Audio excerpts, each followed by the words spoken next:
For this latest release, we have chosen a different methodology. We have tried to pull it out over time, rather than having it all go out in one hit. This time, however, the new material contains disclosures the consequences of which are far harder to assess than previous releases. Nu är de ute, de första av tusentals handlingar med hemlig amerikansk diplomatpost.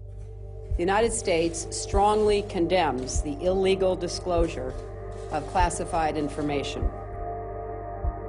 In a storm of criticism, Wikileaks are accused of threatening world peace. Are they and their media partners sufficiently competent to gauge the consequences of releasing hundreds of thousands of diplomatic dispatches covering everything from nuclear reactors in Iran to Saudi Arabian domestic policy? Or is it again a matter of the end justifying the means? For Christian Whiten, things are much simpler than that. I think Mr. Assange is actually waging political warfare too. He's not using weapons, but he's not using purely soft things either, like words. He's using information, wielding information against us, if you will. That to me is what political warfare is.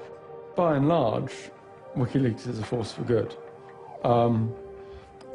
I think you can't just be absolute on this. Wikileaks is very, very powerful, and I think one has to be cautious of anything that's very, very powerful in life.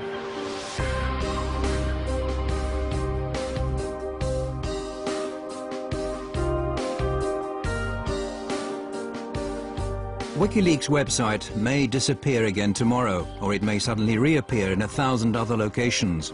History is still in the process of being written, and the rape allegations are a long way from being settled. One thing's clear: whatever happens, Wikileaks have sown a seed, a thought that's impossible to erase.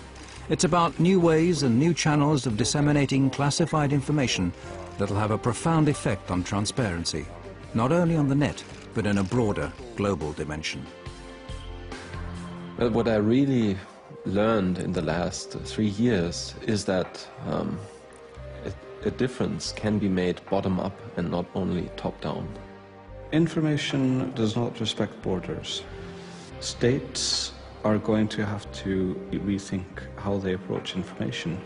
Any state which fails to do this will cease to exist. Well, you know, if we're going to have a military and a defense policy, it's predicated on having information that is controlled. Of course, we're a democracy. We're one of the most open countries, I believe, in the history of the world. But information has to be protected in certain circumstances and denied to the public. Democracy without transparency is no democracy. I mean, that's just an empty word.